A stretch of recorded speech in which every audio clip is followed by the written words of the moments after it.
우리는 지금 건강에 대해서 전 세계적으로 열풍인데, 건강에 대한 음료라든지 건강에 대한 음식, 건강에 대한 여타 건강 보조제 뭐 이런 것들이 굉장히 유행하고 있는데, 그 중에서 세 가지가 돈이 몰리고 있는 것 같아요. 건강에 관계된 식품 중에, 다른 것들 중에 대표적인 것들이 디카페인 음료, 이것들 매출이 점점 많이 늘어나고 있다고 합니다. 또 하나는 무설탕, 그리고 또 하나는 단백질 보충제. 이 세 가지가 사람들이 굉장히 선호하고 있는 그러한 식품입니다.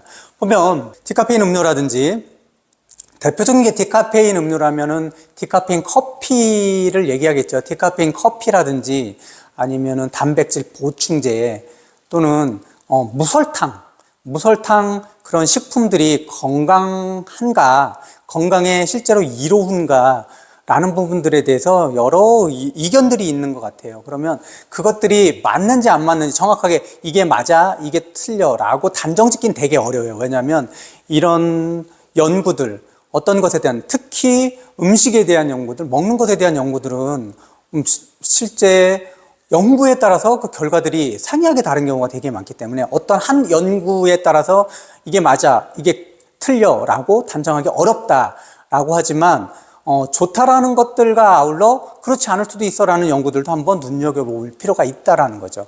그럼 첫 번째로 디카페인 커피를 한번 살펴보도록 하면, 이 기사는 2024년 6월 17일 날 나왔던 기사인데, 첫 번째 디카페인을 마시는데 무조건 좋으냐라는 그런 기사 제목인데, 이 내용들은 뭐냐면, 디카페인 커피를 만들기 위해서는 그 원두를 처리를 해야 되는데, 카페인을 없애는 처리를 하는데, 실제로 카페인을 없애는 처리를 한다고 해서 카페인이 전량 다 없어지는 것들은 아닌데, 이 카페인을 처리하려면 어떠한 것들이 필요하냐, 어떤 뭔가 화학 작용들이 필요하겠죠. 그 중에 대표적인 것들, 제일 많이 사용하는 것들이 화학 용매를 사용해서 우려내는 방법을 사용하는데, 그때 사용되는 약품이 메틸렌 클로라이드라고 합니다. 메틸렌 클로라이드는 발암 물질의 가능성이 있는 그런 약품이라고 보고가 돼 있습니다. 식약청에서는 공고사항이 메틸렌 클로라이드 잔여물을 10ppm 정도 이하로 낮추면 된다라고 이렇게 권장하고 있지만, 환경보호단체에서는 이거는 발암물질 가능성이 있는 물질이기 때문에 사용하면 안 된다라고 주장하고 있습니다. 그러면 메틸렌 클로라이드를 사용하지 않으면은 디카페인 커피를 만들 수 없느냐? 그렇지 않다라는 거죠. 실제로 원두에서 카페인을 제거하는 방법들은 세 가지가 있다고 합니다. 이 메틸렌 클로라이드를 사용해서 추출하는 경우도 있고, 스위스 워터 방식이 있습니다. 스위스 워터 방식은 물을 사용해서 카페인을 제거하는 그 방법이라고 합니다. 그리고 이산화탄소 방식이 있답니다. CO2 방식. 이 세 가지가 있다고 합니다. 다시 한번 얘기하면, 원두에서 카페인을 제거하는 방법 세 가지가 있는데, 지금 얘기하고 있는 메틸렌 클로라이드를 사용해서 카페인을 제거하는 방법이 있고, 그 다음에 스위스 워터 방식, 그 다음에 이 CO2 방식이 있습니다. 스위스 워터 방식은 물을 통해서 카페인을 제거하는 그런 방법인데, 실제 처리 비용은 메틸렌 클로라이드가 훨씬 더 적게 사용되기 때문에 많은 업체에서는 메틸렌 클로라이드를 가지고 카페인을 제거해서 디카페인 커피를 만들고 있다고 합니다. 그런데 지금 환경단체 같은 경우에는 이 메틸렌 클로라이드가 발암물질 가능성이 있기 때문에 이것들을 사용하지 말라라고 얘기를 하고 있는 그런 상황입니다.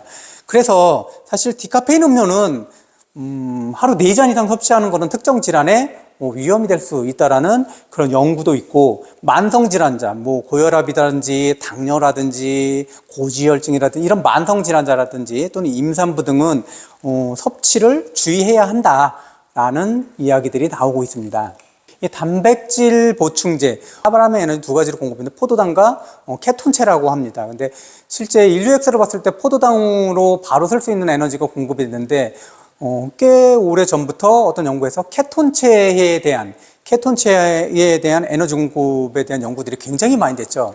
근력을 키워나가는데 단백질이 필수라는 이런 상식들을 가지고 있는데, 여기서 좀 다른 거는 뭐냐면 단백질을 먹는다고 해서 우리 몸에 단백질이 형성되고 이런 것과는 조금 거리 다르다라는 것들을 좀 알 필요가 있다라는 거죠.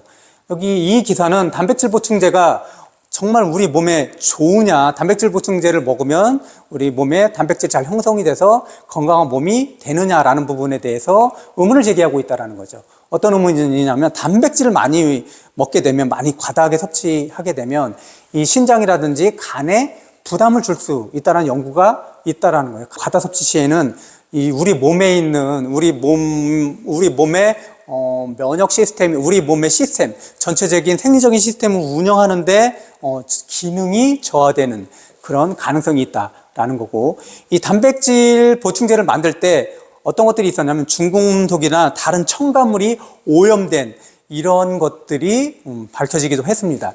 그러면서 품질 인증 제품을 찾아서 먹는 것들이 필요하겠다라는 이야기고, 그 다음에 소화기, 호르몬 부작, 이거 대부분 이런 과다 섭취거나 품질 인증이 안 된 제품을 먹게 됐을 때 그렇다라는 거죠. 이럴 때는 소화기라든지 호르몬 부작용으로 인해서 우리 몸에 이상 증세가 있다든가 병으로 연결될 수 있다라는 그런 내용입니다. 그러니까 중요한 거는 권장량 이상으로 과다 복용한다라는 것들은 아무리 몸에 좋은 것들도 나쁠 수 있다라는 거죠. 그리고 내가 단백질 보충제를 먹을 때는 전문가하고 상담을 해서 먹는 것들도 방법이겠다라는 기사입니다. 마지막으로 노슈가 또는 무설탕 제품에 대해서 굉장히 많이 광고를 하고 있는데, 언젠가부터 과일을 갈아서 액즙을 먹는 것들, 그런데 이것들이 이제 달면 설탕이 많이 들어갔나 보네, 또는 다른 당분들이 많이 들어갔나 보네, 그리고 되게 싫어, 건강에 나쁘다라는 그런 인식들이 되게 많았는데, 이런 비슷한 것들에 대한 현상들인데, 설탕을 빼자, 노슈가 제품이라고 하면 다 건강에 좋다라는 그런 도식이 우리에게 만들어졌다라는 거죠. 정말 그러느냐라는 그런 기사입니다. 보게 되면 무설탕 식품에는 설탕이 없어서 건강할 것 같지만, 이 설탕은 빼지만, 우리가 생각하는 설탕은 빼지만 인공감미료든 합성감미료 이런 것들이 추가되는 경우가, 첨가가 되는 경우가 많다라는 거예요. 그러면 설탕이 들어가 있지 않기 때문에 단기적으로는 체중과 혈당이 조절되는 것 같지만, 장기적으로 봤을 때는 체중 조절이라든지 혈당 조절에는 효과가 별로 없더라.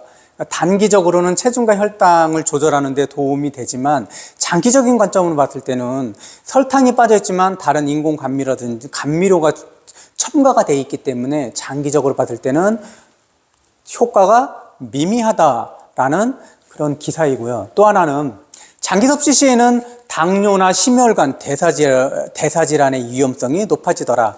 그리고 설사, 두통 등 부작용이 있을 수 있다. 일부 감미료가 들어간 식품에는 설사라든가 두통을 유발할 수 있다라는 이야기고, 마지막으로 늘 얘기하지만 만성질환자, 대부분 우리가 얘기하는 만성질환자라고 하면은 당뇨 환자라든지 고혈압 환자라든지 심부전증 증세를 가지고 있는 사람들 또는 임산부 어린이들은 더더욱 주의를 해야 되더라.